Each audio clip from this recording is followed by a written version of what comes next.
satu nilai NPM 163 dari kelas Akuntansi Pemerintahan 5B. Assalamualaikum warahmatullahi wabarakatuh. Perkenalkan, saya Zulaiha, NPM 175 dari kelas Akuntansi Pemerintahan 5B. Assalamualaikum warahmatullahi wabarakatuh. Nama saya Syifa Fauzia, NPM 074 dari kelas 5B Akuntansi Pemerintahan.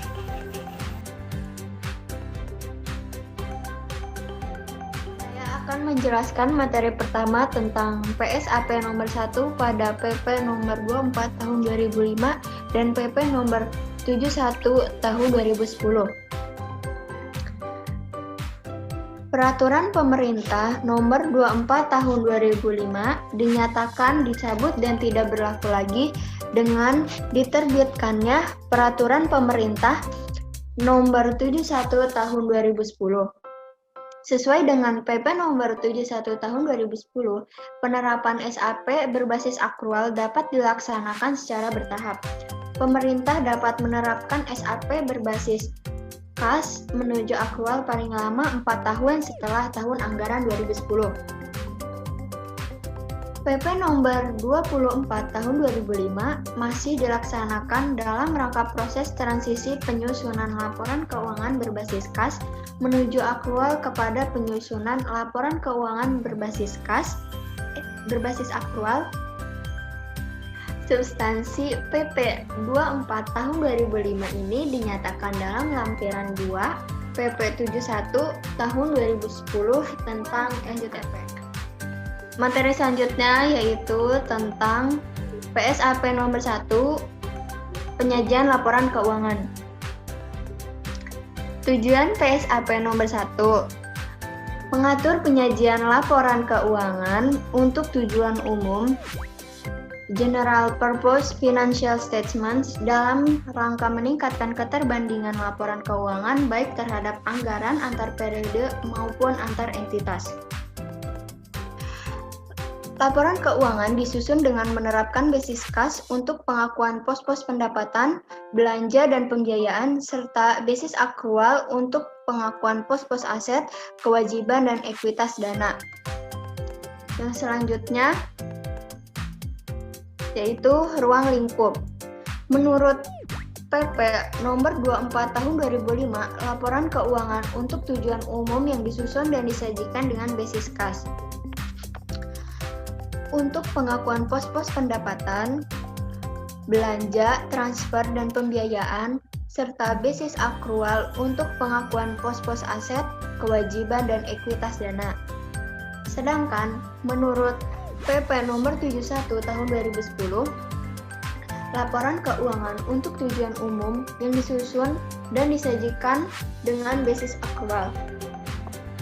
Laporan keuangan meliputi laporan keuangan yang disajikan terpisah atau bagian dari laporan keuangan yang disajikan dalam dokumen publik lainnya seperti laporan tahunan. Materi selanjutnya yaitu tentang PSAP nomor 1 tentang penyajian laporan keuangan, yaitu basis akuntansi. Menurut PP nomor 24 tahun 2005, basis akuntansi yang digunakan dalam laporan keuangan pemerintah yaitu basis kas untuk pengakuan pos-pos pendapatan, belanja dan pembiayaan, dan basis akrual untuk pengakuan pos-pos aset, kewajiban dan ekuitas dana, dan penggunaan basis akrual bersifat opsional.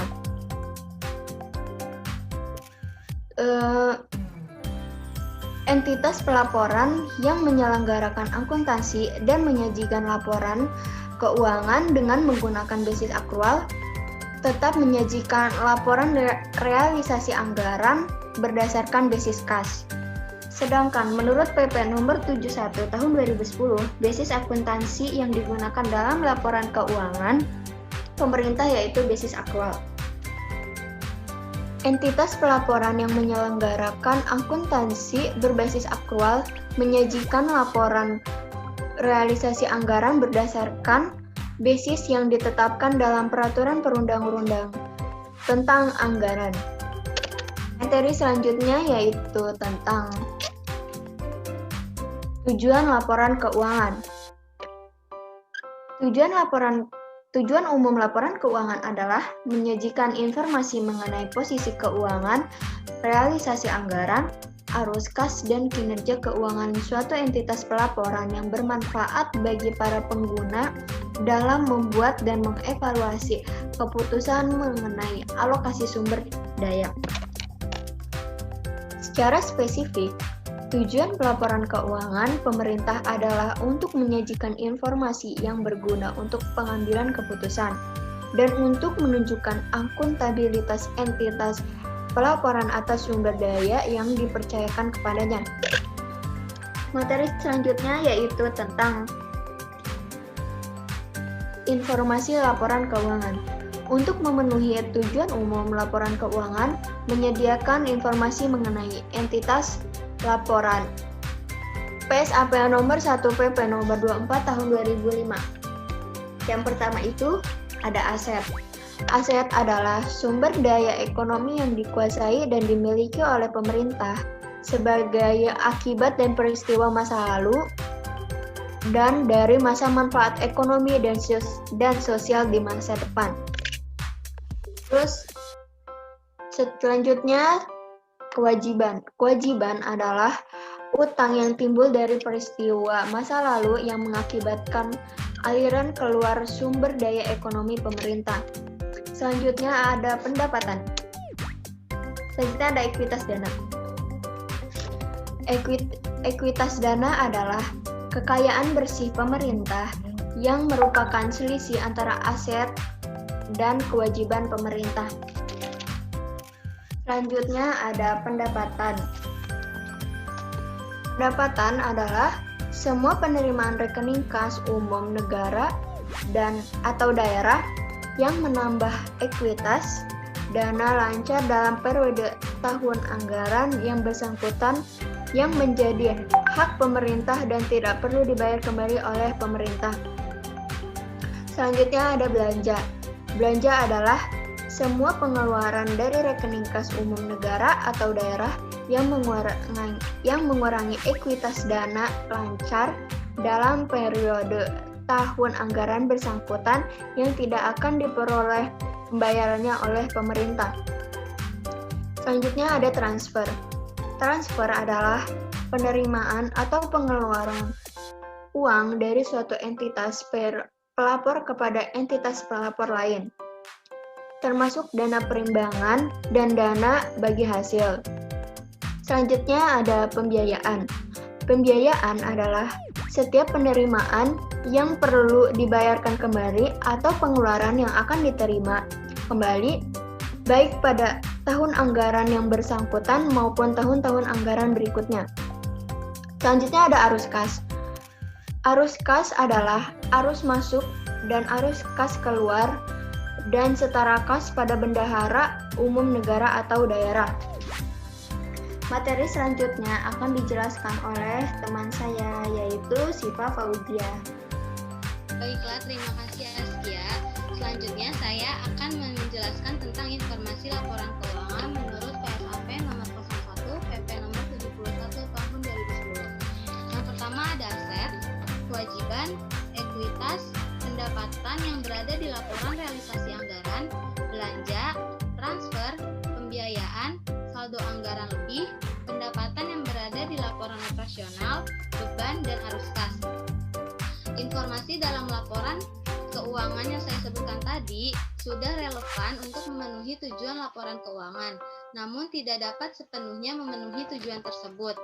Nah, selain informasi laporan keuangan yang saya sebutkan tadi, ada tambahan yaitu laporan non-keuangan untuk memberikan gambaran yang lebih komprehensif mengenai aktivitas suatu entitas pelaporan pada satu periode tertentu. Selanjutnya, ada tanggung jawab laporan keuangan. Tanggung jawab penyusunan dan penyajian laporan keuangan berada pada pimpinan entitas. Di samping menyajikan laporan keuangan, suatu entitas pelaporan juga mengungkapkan informasi tentang ketaatan terhadap anggaran. Ya, ada komponen-komponen laporan keuangan menurut PSAP nomor 01 PP nomor 24 tahun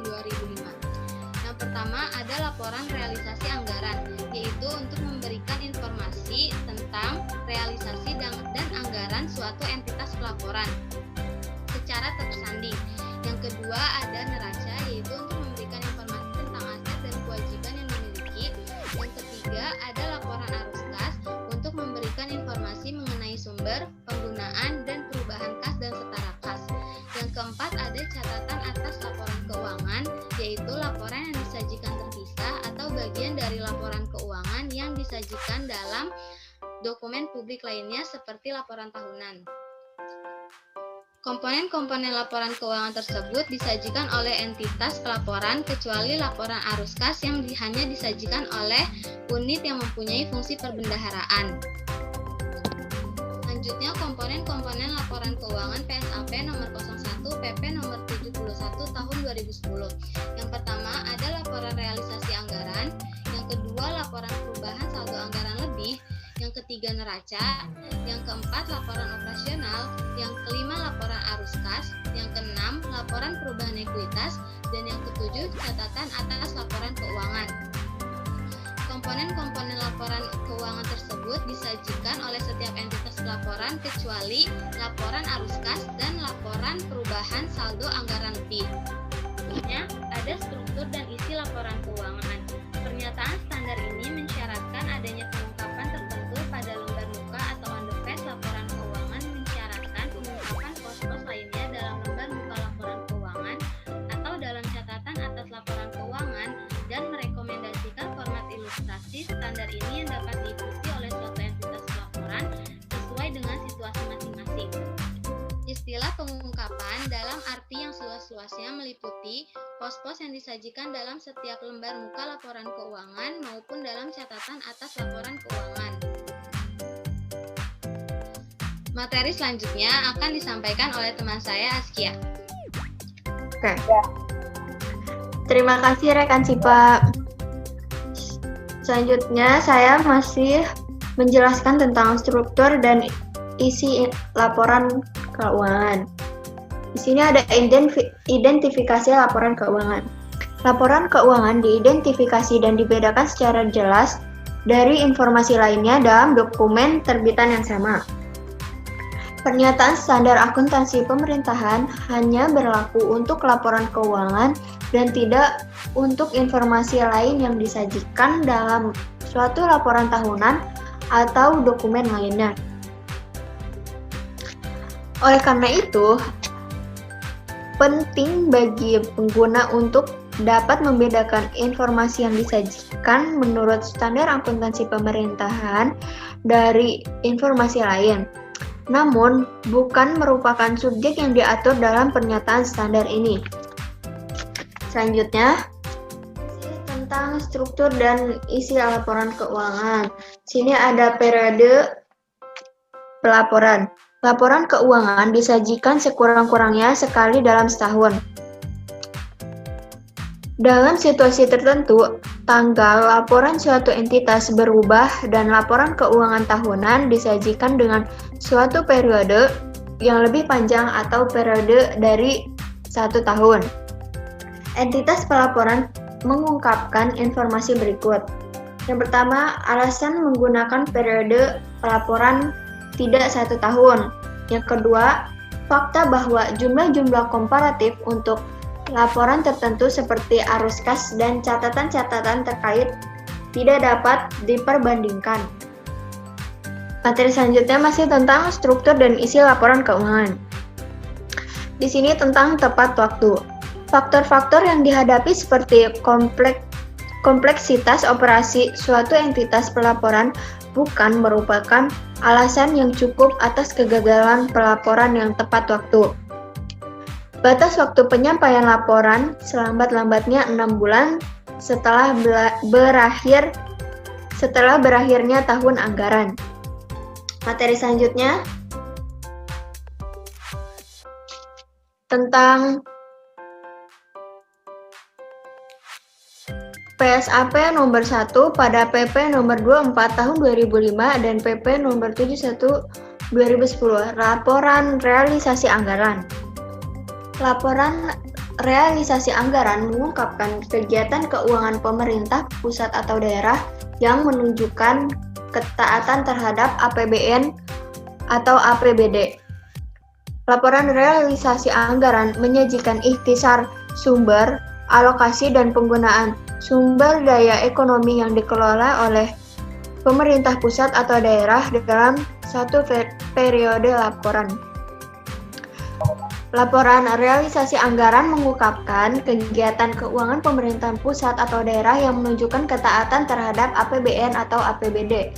Laporan realisasi anggaran juga menyajikan ikhtisar sumber, alokasi, dan penggunaan sumber daya ekonomi yang dikelola oleh pemerintah pusat atau daerah dalam satu periode laporan.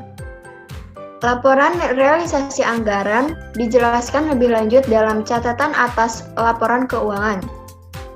Penjelasan tersebut memuat hal-hal yang mempengaruhi pelaksanaan anggaran seperti kebijakan fiskal dan moneter.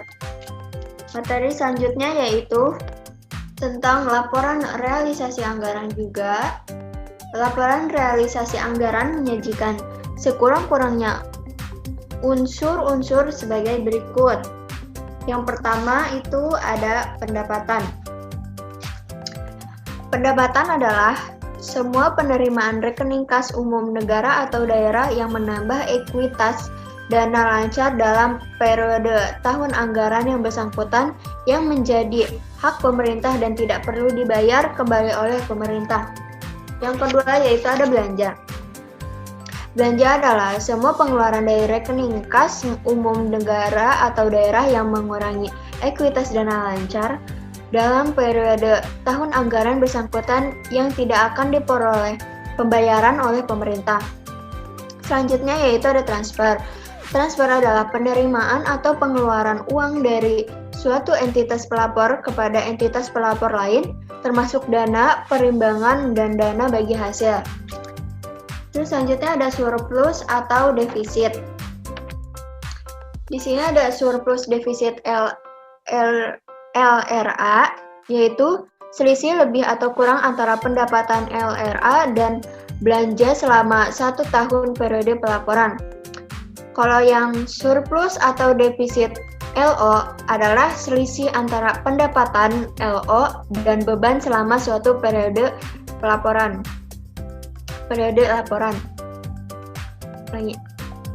Kalau yang surplus atau defisit LO, selisih antara pendapatan LO dan beban selama satu periode laporan. Terus selanjutnya ada pembiayaan. Pembiayaan adalah setiap penerimaan yang perlu dibayar kembali atau pengeluaran yang akan diterima kembali, baik pada tahun anggaran yang bersangkutan maupun tahun-tahun anggaran berikutnya. Yang terakhir yaitu ada sisa lebih atau kurang pembiayaan anggaran, yaitu selisih lebih atau kurang antara realisasi pendapatan LRA dan belanja, serta penerimaan dan pengeluaran pembiayaan dalam APBN atau APBD selama satu periode pelaporan. Materi selanjutnya akan dijelaskan oleh teman saya yaitu Zulaiha. Oke, terima kasih rekan SG yang telah menjabarkannya. Baik, saya akan melanjutkan untuk menjelaskan mengenai laporan saldo anggaran lebih atau yang biasa kita sebut LPSAL. Dalam hal ini, LPSAL saya menurut PP nomor 24 tahun 2005, yaitu adalah tidak adanya laporan tersendiri untuk laporan perubahan saldo anggaran. Jadi laporan saldo anggaran lebih itu adalah gunggungan saldo yang berasal dari akumulasi silpa atau SIPA tahun anggaran sebelumnya dan tahun berjalan sesuai dengan penyesuaian yang diperkenankan oleh kebijakan Kementerian Keuangan. Oke, nah untuk laporan saldo anggaran lebih ini tuh untuk apa sih? Menyajikan apa? Menyajikan informasi mengenai kenaikan atau penurunan SAL tahun pelaporan dibandingkan dengan tahun sebelumnya. Jadi LPSAL ini merupakan perbandingan pelaporan dari tahun sebelumnya dan tahun masa kini. Terus di PP nomor 71 tahun 2010, laporan perubahan saldo anggaran lebih menyajikan secara komparatif dengan periode sebelumnya yaitu pos-pos berikut. Yang pertama ada saldo anggaran lebih awal. Saldo anggaran lebih awal itu adalah saldo anggaran lebih akhir yang tanggal pelaporannya itu disajikan periode sebelum periode pelaporan. Dan yang kedua ada penggunaan saldo anggaran lebih. Itu maksudnya adalah bagian dari saldo anggaran lebih awal yang digunakan sebagai penerimaan pembiayaan periode pelaporan. Gitu. Ya, terus yang ketiga ada sisa lebih atau kurang pembiayaan anggaran tahun jalan. Maksudnya apa sih sisa lebih? Jadi itu merupakan selisih antara realisasi pendapatan LRA dan belanja serta penerimaan dan pengeluaran pembiayaan dalam APBN atau APBD selama satu periode pelaporan. Jadi sisa lebih atau kurang itu merupakan pelaporan mengenai selisih yang disajikan yang berasal dari APBN atau APBD selama satu periode pelaporan. Terus habis itu ada lagi koreksi kesalahan pembukuan tahun sebelumnya. Koreksi kesalahan yaitu kalau misalnya ada pembukuan tahun sebelumnya, terus ada salah catat atau kesalahan penulisan nominal, itu juga disajikan di laporan saldo anggaran lebih. Terus habis itu ada lain-lain, dan yang terakhir ada saldo anggaran lebih. Oke, next.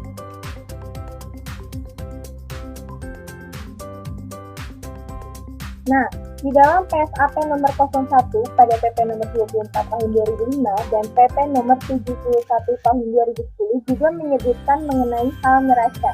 Nah, seperti apa nanti kita akan bahas. Oke, neraca. Neraca itu kalau untuk teman-teman yang tahu itu apa sih? Neraca itu kan merupakan laporan yang menunjukkan informasi posisi keuangan yang terdiri dari aktivitas, kewajiban, dan ekuitas. Oke, di neraca ini terdapat dua bentuk neraca. Yang pertama ada kontrol, yang kedua ada stafel. Kalau misalnya yang kontrol itu jadi di sebelah kiri ada posisi aset dan di sebelah kanan ada posisi kewajiban dan modal. Terus kalau yang stafel, jadi kalau yang stafel itu di atasnya itu di bagian aset, terus yang di bawahnya itu ada posisi kewajiban dan modal. Oke, nanti. Oke, di dalam neraca itu dia mencantumkan sekurang-kurangnya pos berikut. Jadi di dalam neraca itu terdapat akun-akun, yaitu yang pertama adalah kas, yang kedua ada investasi jangka pendek. Untuk investasi jangka pendek bisa kita ketahui yaitu contohnya kegiatan deposit, terus ada reksadana, terus ada juga pasar uang. Terus yang ketiga ada piutang pajak dan bukan pajak. Yang ketiga adalah persediaan perusahaan itu sendiri. Yang keempat ada investasi jangka panjang. Nah, untuk investasi jangka panjang itu kita bisa tahu kegiatannya adalah mengenai emas, tanah, bangunan, dan segala macam yang melibatkan masa investasinya itu lebih dari 12 tahun. Terus ada lagi aset tetap. Oke, teman-teman udah pada tahu kan apa aja aset tetap. Terus yang selanjutnya kewajiban jangka pendek dan kewajiban jangka panjang. Yang terakhir adalah ekuitas atau ekuitas dana. Oke, next. Nah, selanjutnya ada tadi kita mengetahui mengenai ekuitas ya. Menurut PP nomor 24 tahun 2005, ekuitas itu dibagi menjadi 3. Ekuitas dana ya, ekuitas dana itu dibagi menjadi 3. Ada ekuitas dana lancar, ada ekuitas dana investasi, dan yang terakhir adalah ekuitas dana cadangan. Nah, untuk ekuitas dana lancar itu apa sih? Ekuitas dana lancar itu adalah selisih antara aset lancar dengan kewajiban jangka pendek. Seperti itu. Contohnya apa? Contohnya adalah silpa yang tadi, terus habis itu ada cadangan piutang, ada lagi cadangan persediaan. Terus yang kedua ada ekuitas dana investasi. Ekuitas dana investasi itu apa? Ekuitas dana investasi adalah kekayaan pemerintah atau perusahaan yang tertanam dalam aset non lancar selain dana cadangan dan dikurangi dengan kewajiban jangka panjang. Itu contohnya adalah ekuitas yang kita investasikan dalam jangka panjang. Terus ekuitas yang kita investasikan dalam aset tetap seperti itu. Yang terakhir ada ekuitas dana cadangan. Ekuitas dana cadangan itu merupakan kekayaan yang dicadangkan untuk tujuan yang telah ditentukan sebelumnya menurut suatu peraturan perundang-undangan. Jadi si modal ini udah kita planningin. Ini untuk pengeluaran atau perencanaan di masa depan seperti apa. Gitu. Nah itu menurut PP nomor 24 tahun 2005. Kalau selanjutnya ada lagi menurut PP nomor 71 tahun 2010. Nah kalau menurut PP nomor 71 tahun 2010 itu ekuitasnya hanya ada satu. Ekuitasnya adalah kekayaan bersih pemerintah yang merupakan selisih antara aset dan kewajiban pemerintah pada saat tanggal laporan gitu. Jadi kalau yang PP nomor 71 itu dia lebih simpel, cuma ada satu dan itu pun adalah selisih antara aset dan kewajiban seperti itu. Oke, next. Selanjutnya akan dibacakan oleh rekan saya yang bernama Syifa Fauzia. Terima kasih Syifa Fauzia. Baiklah, terima kasih Julai atas penjelasannya. Selanjutnya, saya akan menjelaskan tentang PSAP nomor 01 pada PP nomor 24 tahun 2005 dan PP nomor 71 tahun 2010 tentang laporan arus kas. Laporan arus kas menyajikan informasi mengenai sumber, penggunaan, perubahan kas dan setara kas selama satu periode akuntansi dan saldo kas dan setara kas pada tanggal pelaporan. Menurut PP nomor 24 tahun 2005, arus masuk dan keluar kas diklasifikasikan berdasarkan aktivitas operasi, investasi aset non-keuangan, pembiayaan, dan non-anggaran. Dan menurut PP nomor 71 tahun 2010, arus masuk dan keluar kas diklasifikasikan berdasarkan aktivitas operasi, investasi, pendanaan, dan transitoris. Selanjutnya ada laporan kinerja keuangan menurut PSAP 01 PP nomor 24 tahun 2005. Jadi, dalam PP nomor 24 tahun 2005 itu adanya laporan kinerja keuangan. Sedangkan dalam PP nomor 71 tahun 2010 itu adanya laporan operasional. Laporan kinerja keuangan sendiri itu adalah laporan keuangan yang bersifat opsional yang disusun oleh suatu entitas pelaporan yang menyajikan laporan berbasis akrual, maka laporan keuangan pokok dilengkapi dengan laporan kinerja keuangan. Nah, laporan kinerja keuangan ini sekurang-kurangnya menyajikan pos-pos sebagai berikut. Yang pertama, ada pendapatan dari kegiatan operasional. Yang kedua, beban berdasarkan klasifikasi fungsional dan klasifikasi ekonomi. Yang ketiga, ada surplus atau defisit. Selanjutnya, ada laporan operasional menurut PP nomor 71 tahun 2010.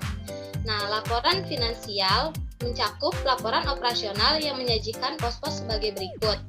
Pendapatan dari laporan operasional dari kegiatan operasional, yang kedua beban dari kegiatan operasional, yang ketiga surplus atau defisit dari kegiatan non operasional bila ada, dan yang keempat pos luar biasa bila ada, dan yang terakhir surplus atau defisit dari laporan operasional. Laporan operasional sendiri adalah merupakan salah satu laporan keuangan yang bersifat pokok dan laporan operasional juga disajikan dalam bentuk perbandingan dengan tahun-tahun sebelumnya. Selanjutnya, ada PSAP nomor 1 pada PP nomor 24 tahun 2005 dan PP nomor 71 tahun 2010 tentang laporan perubahan ekuitas. Selanjutnya ada laporan perubahan ekuitas menurut PP nomor 24 tahun 2005. Laporan perubahan ekuitas menyajikan sekurang-kurangnya pos-pos A. Sisa lebih atau kurang pembiayaan anggaran. Nah, sisa lebih atau kurang pembiayaan anggaran atau yang biasa disebut SILPA atau SIKPA ini adalah selisih lebih atau kurang antara realisasi penerimaan dan pengeluaran APBN atau APBD selama satu periode. Yang kedua, ada setiap pos pendapatan dan belanja serta totalnya. Pendapatan adalah semua penerimaan rekening kas umum negara atau daerah yang menambah ekuitas dana lancar dalam periode tahun anggaran. Sedangkan bentuk belanja adalah semua pengeluaran dari rekening kas umum negara atau daerah yang mengurangi ekuitas dana lancar dalam periode tahun anggaran. Yang ketiga, ada efek kumulatif atas perubahan kebijakan akuntansi dan koreksi kesalahan yang mendasar diatur dalam suatu standar terpisah. Nah, di samping itu, suatu entitas pelaporan menyajikan dalam lembar muka laporan atau dalam catatan atas laporan keuangan yang pertama, saldo ekuitas pada awal periode dan pada tanggal pelaporan serta perubahannya selama periode berjalan. Yang kedua, apabila komponen ekuitas diungkapkan secara terpisah, rekonsiliasi antara nilai tiap komponen ekuitas dana pada awal dan akhir periode mengungkapkan masing-masing perubahannya secara terpisah. Selanjutnya akan dijelaskan oleh Zulaiha. Oke, terima kasih rekan Siva atas penjelasannya. Baik, saya akan melanjutkan mengenai penjelasan materi apa?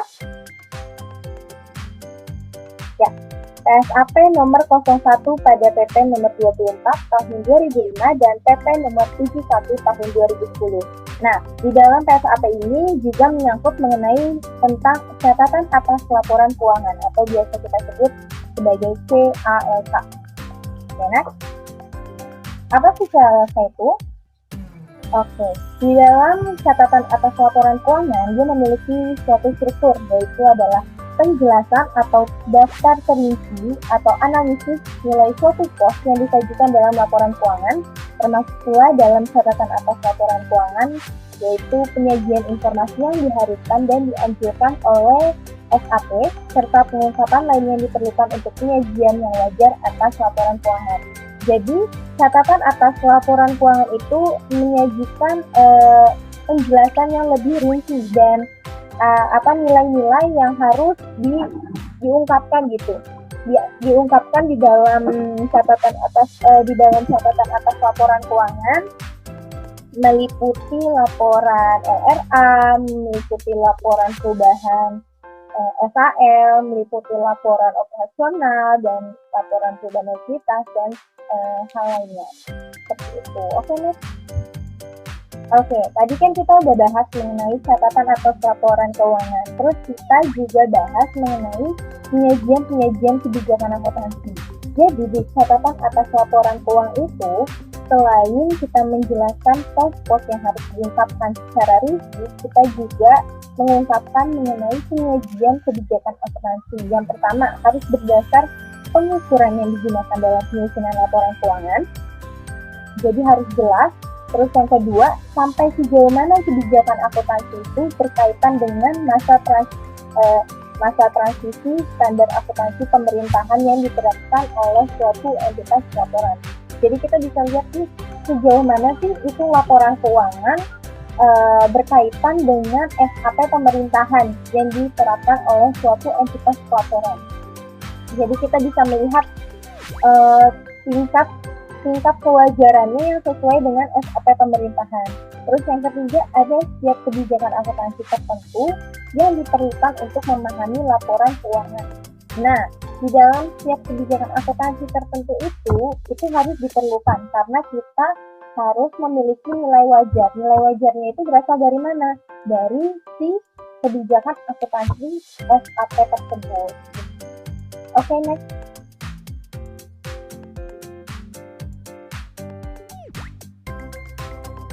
Ya, ini yang tadi kita bahas tadi, pengungkapan lainnya. Suatu entitas pelaporan mengungkapkan hal-hal berikut ini apabila belum diinformasikan dalam bagian manapun dari laporan keuangan, yaitu domisili dan bentuk hukum suatu entitas serta jurisdiksi di mana entitas tersebut beroperasi. Yang kedua adalah penjelasan mengenai sifat operasi entitas dan kegiatan pokoknya. Terus yang terakhir ada ketentuan perundang-undangan yang menjadi landasan kegiatan operasionalnya. Oke, yang tadi sudah saya bahas mengenai fungsinya itu adalah catatan atas laporan keuangan tidak hanya mengungkapkan pos-pos yang sudah dicantumkan di dalam laporan keuangan saja, tetapi yang belum dicantumkan di dalam laporan keuangan itu juga harus diungkapkan. Nah, salah satunya adalah ketiga ini domisili, terus mengenai penjelasan sifat operasi entitas, terus yang terakhir ada mengenai perundang-undangan yang menjadi landasan kegiatan operasional tersebut. Oke, begitulah penjelasan dari kita bertiga mengenai materi memahami arti penting PSAP nomor 01 pada PP nomor 24 tahun 2005 dan PP nomor 71 tahun 2010. Dan mohon maaf bila kami ada salah penyampaian atau tutur kata dalam menjelaskan, dan kurang lebihnya kami mohon maaf. Wabillahi taufiq wal hidayah. Assalamualaikum warahmatullahi wabarakatuh. Assalamualaikum warahmatullahi wabarakatuh. Warahmatullahi wabarakatuh.